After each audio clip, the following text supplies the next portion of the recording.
You have probably heard about Pininfarina somewhere, and if you haven't, then let me explain. Pininfarina is mostly known for its car designs and coaches. A lot of car companies like Ferrari, Peugeot, Alfa Romeo, and even General Motors hire Pininfarina to design their cars. So basically some of the sports cars that you see on the road are designed by them.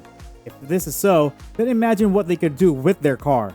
And they do produce cars, but one in particular caught our interest, the Pininfarina Battista. So what is so interesting about the Pininfarina Battista? Hello and welcome back to our channel. Today we are going to have a look at the amazing Pininfarina Battista, a battery-powered hypercar. Remember to leave a like and subscribe to never miss out on our latest videos. And with that said, let us have a look at the Pininfarina Battista and what it has to offer. Who would have thought that there would be a car that is faster than the Bugatti Chiron Sport, especially in taking off? And as if that was not enough, it is an all-electric car. However, this is expected because electric cars distribute their power and torque evenly among all the motors, hence giving them an instant start. The Pininfarina makes use of all 4 permanent magnet synchronous motors, one for each wheel, to take it from 0 to 60 miles per hour in less than 2 seconds, 1.8 to be specific. This means it can go from 0 to 100 kilometers per hour in about 2 seconds. So how long do you think it would take to get to 300 kilometers per hour? About 12 seconds. This is 50 less than the maximum speed, which is set at 350 kilometers per hour or 217 miles per hour. This speed comes from a 1900 horsepower engine powered by a 120 kilowatt-hour battery pack. Imagine driving around with 1900 horsepower. The battery pack is T-shaped and filled with about 6,960 lithium-ion cells, which have a 97% usable capacity. These battery cells give the car up to 1400 kilowatt worth of power, making it powerful. The total torque of the car is 2300 Newton meters, which is just about enough to give you the full thrill of a sports car. The battery pack, which is placed across the back of the seats, promises the owner a range of up to 250 miles, but it could be more. Given the speed and the power that this car comes with, this is a reasonable range. In addition to this, Pininfarina promises a supercharger that charges at 180 kilowatts. According to Pininfarina, this charger will charge you from 20% to 80% in 25 minutes. They did say it could be faster, but that would be at risk of your car's battery life. A lot of people buying Pininfarina Battista are concerned about the battery life of the car. This is because as much as EVs are making it into the market, the batteries are still under development. The battery is also the most expensive part of the EV, so when it needs to be repaired, most people opt to just junk the car than repair it. To assure the Pininfarina Battista users about their concerns about battery life, they gave them the option to extend their battery warranty up to 10 years. This way, they are assured that even if the battery is spoiled, they will get a replacement from the company. Since this is an EV, there was no need to add an exhaust pipe. What for if it is not burning fuel? So Pininfarina decided to give this car a heart. The Battista's e-heart uses the power of 2 speakers to give the car a certain buzz that people love feeling in sports cars. The buzz is not only felt on the outside but also inside behind the seats. The beauty of this is that depending on what mode you are in, the engine may either be completely silent or just a little noisy. When Pininfarina was building the Battista, they liaised with Rimac Nevera, who had been in the car-making business longer than Pininfarina. Even the powertrain is similar, though Pininfarina's head of product and engineering claims that it is different from the Nevera. In his words, he said, how the vehicle is totally different from the Nevera. The car's body is built from a unibody frame of carbon fiber with aluminum collision structures at the front and back. In the long run, this gives it a lower weight and makes it faster. Its chiseled angles are so sharp, giving it a smooth feel and look. But just looking at it, you can see that it is built for speed. The standard version of the car comes with Pirelli P0 Corsa tires, which are about 20 inches thick.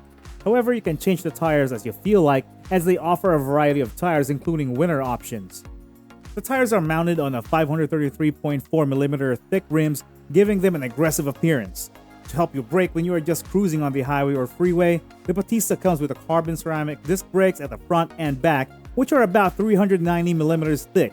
To boost these discs, the car is fitted with 6-piston Brembo calipers, which clamp down on the 2-piece carbon ceramic discs, bringing the car to a stop. The suspension system of the car adjusts according to the driving mode you are in.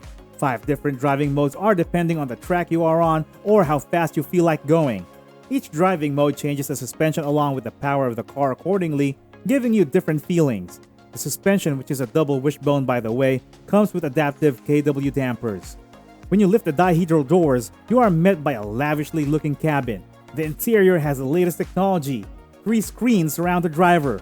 There is a central display that is about the size of a cell phone that shows the driver how fast he or she, you never know, is going. The other 2 tablet-sized touchscreens on the left and right of the steering wheel are for displaying other things. On the left screen mostly, it is where the driver sets the seating and steering wheel positions to where they are comfortable. Once the driver is comfortable, they get excellent visibility thanks to the low sloping bonnet. To change the driving modes, you use the milled and anodized aluminum rotary dial, which feels like it was removed from the Millennium Falcon cockpit. It has amazing, precise, and clicky feel. You will especially fall in love with the eco-consciousness of the Pininfarina.